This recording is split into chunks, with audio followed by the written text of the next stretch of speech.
Hello friends, welcome back. ഹീറോയിന് ബീച്ചിൽ പോകണമെന്ന് പറഞ്ഞിട്ട് രണ്ടുപേരും കൂടി ബീച്ചിലോട്ട് പോകുന്നത് കാണിച്ചുകൊണ്ടാണ് കഴിഞ്ഞ എപ്പിസോഡ് അവസാനിച്ചത്. ബീച്ചിലെത്തിയ രണ്ടുപേരും വളരെ സന്തോഷത്തോടെ അവിടെ എൻജോയ് ചെയ്യുന്നത് കാണിച്ചുകൊണ്ടാണ് ഈ എപ്പിസോഡ് തുടങ്ങുന്നത്.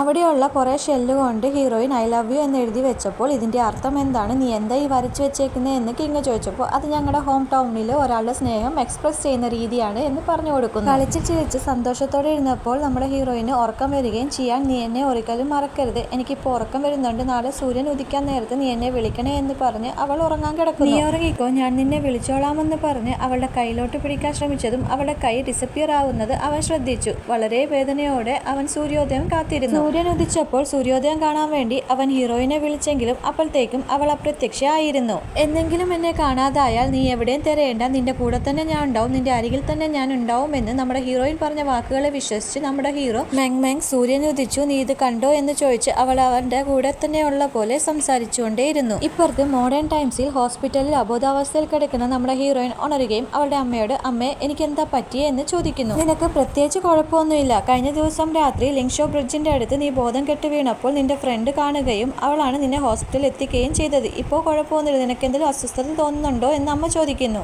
അവൾ അബോധാവസ്ഥയിലായിട്ട് ഒരു ദിവസമേ ആയുള്ളൂ എന്നറിഞ്ഞപ്പോൾ അവൾക്ക് തന്നെ ഒരു സംശയം തോന്നി, കഴിഞ്ഞതെല്ലാം ഒരു സ്വപ്നം മാത്രമായിരുന്നോ എന്ന്. പക്ഷേ അത് വെറും സ്വപ്നമാണെന്ന് വിശ്വസിക്കാൻ അവൾക്ക് മനസ്സ് വന്നില്ല. അവൾ മനസ്സിൽ കരുതി, ചിയാൻ, ഞാൻ എൻ്റെ നാട്ടിലെത്തി, എൻ്റെ അമ്മയെ കണ്ടു, ഞാൻ ഇവിടെ ഹാപ്പിയാണ്, നീയും അവിടെ ഹാപ്പി ആയിരിക്കുന്നു എന്ന് ഞാൻ വിശ്വസിക്കുന്നു എന്ന്. ഡിസ്ചാർജായി വീട്ടിലെത്തിയ നമ്മുടെ ഹീറോയിൻ ഇതിനു മുമ്പ് തൻ്റെ അമ്മയോടുള്ള തൻ്റെ പെരുമാറ്റത്തിൽ പശ്ചാത്തപിച്ചു. അമ്മേ, നിങ്ങൾ എന്നോട് ക്ഷമിക്കണം, ഞാൻ തോറ്റുപോകുമോ എന്ന് പേടിച്ചിട്ടാണ് അങ്ങനെയൊക്കെ പെരുമാറിയത്. പ്രശ്നങ്ങളിൽ നിന്നും ഒഴിവായി നടന്നാൽ അതില്ലാണ്ടാവും എന്ന് ഞാൻ വിശ്വസിച്ചു, പക്ഷേ കൂടുതൽ വഷളാവുകയാണ് ചെയ്തത്. നിങ്ങളുടെ സങ്കല്പത്തിനനുസരിച്ച് എനിക്ക് പഠിക്കാൻ കഴിയത്തില്ലയോ എന്ന് പേടിച്ചിട്ടാണ് ഞാൻ പഠിത്തം തന്നെ ഉപേക്ഷിച്ചത്.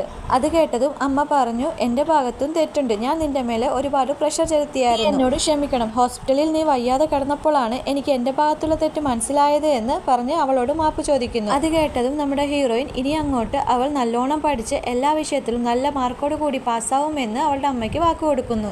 എക്സാംസ് ഒക്കെ കഴിഞ്ഞ് താൻ ഈ പ്രാവശ്യം എന്തായാലും പാസ്സാവുമെന്ന സന്തോഷം തന്റെ ഫ്രണ്ട് ദുവായോട് പറഞ്ഞ് രണ്ടുപേരും കൂടി കഫേയിൽ ടൈം സ്പെൻഡ് ചെയ്തുകൊണ്ടിരിക്കുകയാണ്. അവിടുത്തെ ടിവിയിൽ ബായിലിയാന്റെ പാട്ട് പ്ലേ ചെയ്തത്. ഹീറോയിന്റെ സ്വപ്നത്തിലെ പ്രിൻസ് ഹീച്ചിങ് ആണ് ബായിലിയാൻ. ബായിലിയാന്റെ പാട്ട് കേട്ടതും ദുവ അവനെ കണ്ട് മതിമറന്ന് നിൽക്കുന്നത് കണ്ടപ്പോൾ നമ്മുടെ ഹീറോയിൻ ദുവായോട് ചോദിക്കുന്നു, ദുവ, നാളെ ഒരു ദിവസം നീയും ബായിലിയോണും പ്രണയത്തിലായാലോ എന്ന് ചോദിച്ചപ്പോൾ അത് വെറും സ്വപ്നം മാത്രമാണ്, അതൊരിക്കലും നടക്കത്തില്ല എന്ന് പറഞ്ഞ് ദുവ അത് തള്ളിക്കളയുന്നു. വീട്ടിലോട്ട് തിരിച്ചു പോയിക്കൊണ്ടിരിക്കെ ഫോട്ടോസ് നോക്കിയ നമ്മുടെ ഹീറോയിൻ തനിക്ക് പരിചയമുള്ള ഒരാളെ തന്റെ ഫോട്ടോയിൽ കണ്ടു. കഫേയിൽ വെച്ചെടുത്ത ഫോട്ടോയാണിത്. ഇതിലെങ്ങനെ ഇയാൾ വന്നു എന്നുള്ള ചിന്തയിൽ അവൾ വേറെയുള്ള ഫോട്ടോസ് എടുത്ത് നോക്കിയപ്പോഴും അതിൽ ചിയാനെ പോലെ തോന്നിക്കുന്ന ഒരു രൂപം ഇരിക്കുന്നതായിട്ട് അവൾ കണ്ടു. ആദ്യം കണ്ട ഫോട്ടോ ഒന്നുകൂടി എടുത്തു നോക്കിയപ്പോൾ ആ ആളുടെ കയ്യിൽ ഒരു ബുക്ക് ഇരിക്കുന്നതായിട്ട് അവൾ കണ്ടു.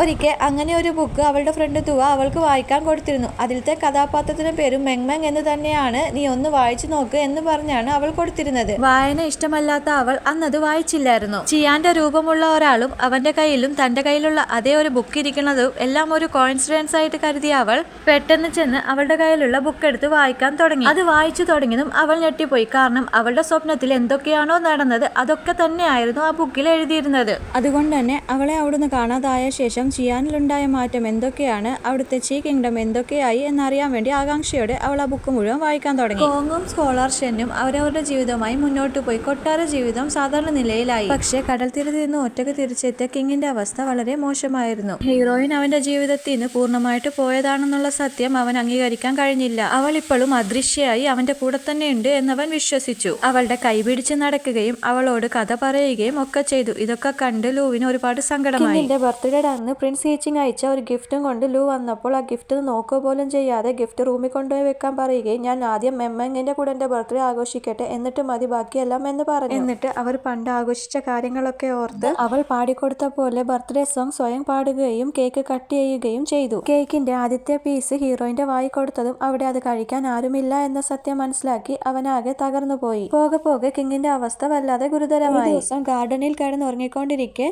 ഹീറോയിനെ സ്വപ്നം കണ്ടിട്ട് ആ കാര്യം പറയാൻ വേണ്ടിയിട്ട് ലൂവിനെ വിളിച്ചു. അവിടെ ഒരാൾ വന്നതും ലൂ ആണെന്ന് തെറ്റിദ്ധരിച്ച് എടോ ഞാൻ അവൾക്ക് വേണ്ടി കല്യാണം കഴിക്കാതെ ജീവിച്ചു, അവളിപ്പോ എന്നെ മറന്നിട്ട് വേറെ ആരെ കല്യാണം കഴിച്ച് സുഖമായിട്ട് ജീവിച്ചിരിക്കുന്നുണ്ടാവൂ എന്ന് പറഞ്ഞപ്പോൾ അവിടെ വന്ന ആള് പറയുന്നു കിങ്ങെ ലൂ മരിച്ചിട്ട് ഇപ്പോ 1 വർഷമായി എന്ന്. മെങ്മെങ്ങും പോയി ലൂവും പോയി എല്ലാവരും എന്നെ വിട്ടുപോയി എന്ന് പറഞ്ഞ് തളർന്നു പോയ കിങ് അവിടെ കടന്ന് അന്ത്യശ്വാസം വലിച്ചു. ബുക്ക് മുഴുവൻ വായിച്ച ശേഷം ലാസ്റ്റ് പേജിൽ ലിഫാങ് ബ്രിഡ്ജിന്റെ മേലെ ഞാൻ നിനക്കായി എന്നും കാത്തിരിക്കുമെന്ന് പറഞ്ഞ് ഒരു നോട്ട് കണ്ടതും ഇനി ചെയ്യാൻ അവൾക്ക് വേണ്ടി അവിടെങ്ങാനും കാത്തിരിക്കുന്നുണ്ടാവും എന്ന് വിചാരിച്ചിട്ട് അവൾ അങ്ങോട്ടേക്ക് ഓടി. ലിഫാങ് ബ്രിഡ്ജിലോട്ടുള്ള യാത്രാമധ്യേ അവളും കിങ്ങുമായിട്ടുള്ള എല്ലാ സന്തോഷ നിമിഷങ്ങളും ഓർത്തോണ്ടാണ് അവൾ ഓടിയത്. നടന്നതെല്ലാം വെറും സ്വപ്നമല്ലെന്നും യാഥാർത്ഥ്യമായിരിക്കാമെന്നും അവളുടെ മനസ്സ് പറഞ്ഞോണ്ടേയിരുന്നു. അവൾ അവിടെ എത്തിയതും ചെയ്യാൻ അവൾക്ക് വേണ്ടി കാത്തിരിക്കുന്നുണ്ടായിരുന്നു. അങ്ങനെ അവൾ ഓടിച്ചെന്ന് അവന്റെ അരികിൽ എത്തി. മോഡേൺ ഡേയ്സിൽ അവർ ആദ്യമായിട്ടാണ് പരസ്പരം കാണുന്നത്. എന്നാൽ അപരിചിതരെ പോലെ തോന്നിയതേ ഇല്ല. രണ്ടുപേർക്കും ഉള്ളിൽ എവിടെയോ എന്തോ ഒരു വലിയ കണക്ഷൻ തന്നെ ഫീൽ ചെയ്തു. ഇപ്പോഴാണ് 1 വർഷം മുമ്പ് നടന്ന ഒരു ഫ്ലാഷ് ബാക്ക് നമ്മൾ കാണുന്നത്. നമ്മുടെ കിങ്ങിന്റെ അതേ രൂപമുള്ള ഒരാൾ ഈ മോഡേൺ ടൈംസിലും ഉണ്ട്.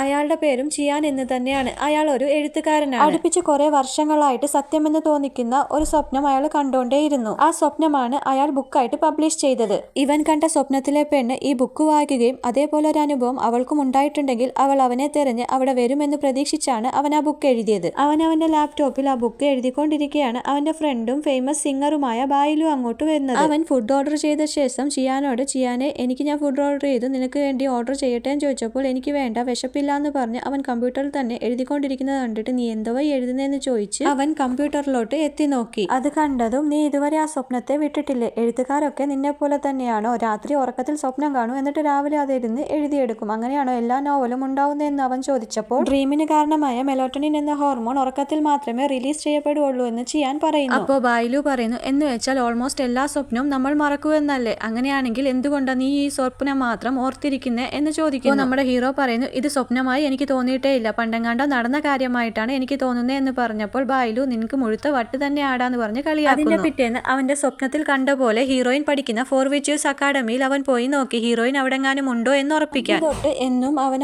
അവളെ തെരഞ്ഞു വന്നോണ്ടേയിരുന്നു.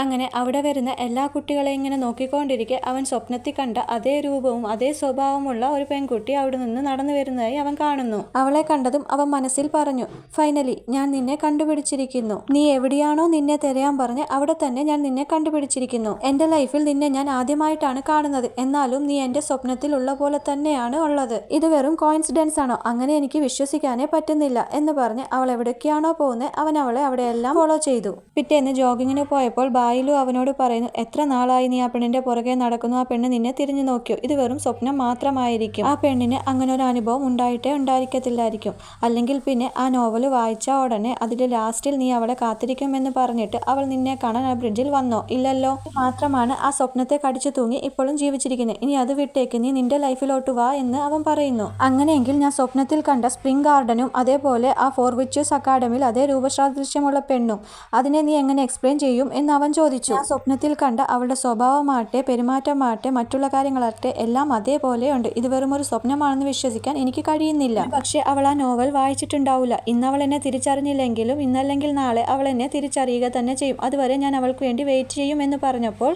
ബായിലു പറയുന്നു എന്നാ പിന്നെ അവളുടെ പുറകെ വായി നോക്കിയ പോലെ നടക്കുന്ന ആ സ്വഭാവം മാറ്റിവെച്ചേക്ക്. നിന്നെങ്ങാനും പോലീസ് അറസ്റ്റ് ചെയ്താൽ പിന്നെ ഞാനുണ്ടെന്ന് പറഞ്ഞ് എന്നെ വിളിക്കാൻ വന്നേക്കരുത് എന്ന് പറയുന്നിടത്ത് ഈ എപ്പിസോഡ് അവസാനിക്കുന്നു.